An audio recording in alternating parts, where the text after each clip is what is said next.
Ayan, magandang hapon po sa ating lahat, no. Ito po ay hahatid natin ito sa bus terminal ng Bulwa Bus Terminal Rural papuntang Dipolog, no. Papuntang Dipolog po ito.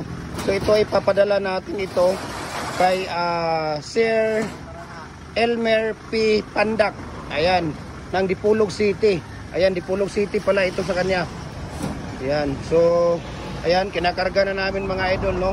Ito po ay free of charge po, no.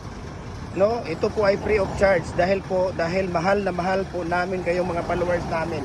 Hindi na po ako nagcha-charge sa inyo nito. Okay? Maliban na lang sa lift cap, no, yung ano natin, yung cargo natin.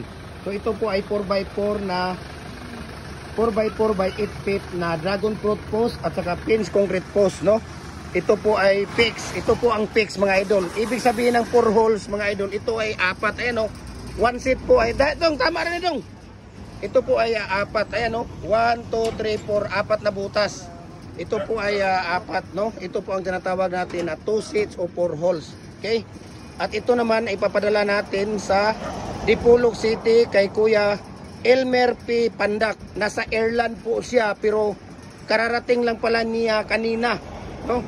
Kararating lang pala niya kanina kaya muntik ko nang nakalimutan ito. So buti na lang nakauwi ako galing ng Bukidnon kasi may reunion kami kahapon. Ngayon pa lang schedule nito. So ito po ay para sa kay, ulitin ko po, para sa kay Kuya Elmer P. Pandak ng Dipolog City. Ito po ay 2 seats o 4 holes na fix. 4x4 by 8 feet. Pwede ka nang gumawa dito ng 5 feet, 6 feet, 7 feet hanggang 8 feet. So maraming salamat and God bless po sa ating lahat. Ayan, kasama ko si Kuya Jupre at saka si Kuya Kim para ihati doon sa bus terminal papuntang Dipolog Bus Terminal also. Ayan.